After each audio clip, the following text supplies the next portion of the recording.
আরও একটি পাতানো নির্বাচন হতে যাচ্ছে আগামী 12ই ফেব্রুয়ারি। সেই সংখ্যা আমি আমার জায়গা থেকেও প্রকাশ করে রাখলাম। 12 তারিখ আসলেই বুঝতে পারবেন যে নির্বাচনটা আদৌ স্বচ্ছ হবে নাকি পাতানো হবে। এনসিপির পক্ষ থেকে একটা প্রোগ্রাম করা হলো, সেখানে পাতানো নির্বাচনের সংখ্যা প্রকাশ করা হলো। আমার কষ্ট কোন কোন জায়গায় জানেন? এই যে জুলাই আন্দোলন হলো, অসংখ্য মায়ের বুক খালি হলো, যে সংস্কারের জন্য আন্দোলন হলো সেই সংস্কার কি আমরা পাচ্ছি?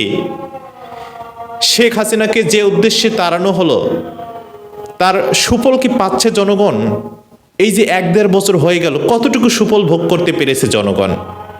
আপনারা যারা জুলাই যোদ্ধা, যারা আন্দোলন করলেন, যারা স্বৈরাচার বিরোধী আন্দোলন করলেন, রাজপথে মার খেলেন, যারা শহীদ হলেন, আসলে তারা কতটুকু সুফল পাচ্ছে? তাদের বিনিময়ে আমরা কতটুকু সুফল পাচ্ছি?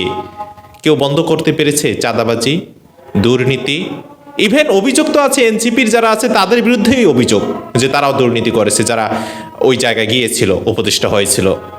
তাহলে বাংলাদেশের পরিবর্তনটা আপনারা কি পাচ্ছেন? আমরা কি পাচ্ছি?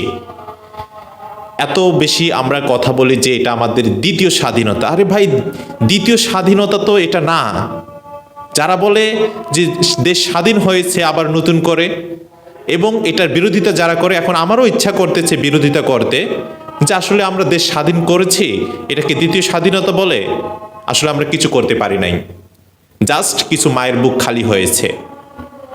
আজকে আমরা দেখতে পাচ্ছি আমার আরও একটা কষ্টের জায়গা, যে যারা দ্বৈত নাগরিক, বাংলাদেশেরও নাগরিক, অন্য দেশেরও নাগরিক, তাদেরকে ইসি মনোনয়ন বৈধতা দিয়ে দিচ্ছে। আবার যারা ঋণ খেলাপি, কোটি কোটি টাকার ঋণ, 700 কোটি, 800 কোটি, 1800 কোটি, 1700 কোটি, এরকম যারা ঋণ খেলাপি, তাদেরকেও মনোনয়ন দিয়ে দেওয়া হচ্ছে বৈধতা। ভাবা যায়, অলরেডি যারা ঋণ খেলাপি তাদেরকে মনোনয়ন বৈধতা দেয়া হচ্ছে, এবং ওই ব্যক্তিরা যদি সংসদে যায় তাহলে তো দেশটা ধ্বংস হয়ে যাবে। যারা অলরেডি ঋণ খেলাপি তারা সংসদে গিয়ে কি আঙ্গুল চুষবে, নাকি দেশের টাকা লুট করে শেষ পর্যন্ত তারা তাদের পকেট ভারী করার চেষ্টা করবে এবং ঋণগুলো পরিশোধ করার চেষ্টা করবে? আবার নতুন করে ঋণ নেবে, এখন যদি হয় 1000 কোটি, তখন 3000 কোটি হয়ে যাবে। ভাবা যায় আমরা কাদেরকে সংসদে পাঠাচ্ছি, ইসি কাদের হয়ে কাজ করতেছে, যারা অভিযোগ তুলতেছে এই অভিযোগ তো আমি এখন আর মিথ্যা বলতে পারি না। আজকে ইসির পক্ষ থেকে যেভাবে আসলে দেশটাকে ধ্বংস করার জন্য দ্বৈত নাগরিকদেরকে মনোনয়ন বৈধতা দেওয়া হয়েছে, দেশের নিরাপত্তাকে হুমকিতে ফেলানোর জন্য যে কাজটা করা হয়েছে, সেটা যে কোনো দলেরই হোক, জামাতের হোক কিংবা বিএনপির হোক কিংবা অন্য যে কোনো দলের হোক, এটার পক্ষে আমি না।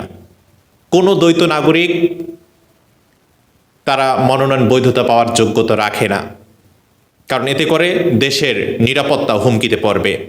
সেটা জামাত থেকে হোক, এনসিপি থেকে হোক কিংবা বিএনপি থেকে হোক, আমি কারো পক্ষে কথা বলতেছি না। যারা ঋণ খেলাফি আছে, হোক সেটা জামাতের প্রার্থী, হোক সেটা বিএনপির প্রার্থী, হোক সেটা অন্য যে কোনো বড় দলের প্রার্থী, হোক সেটা অন্য কোনো ইসলামিক দলের প্রার্থী, এদেরকে মনোনয়ন দেওয়ার পক্ষে আমি না।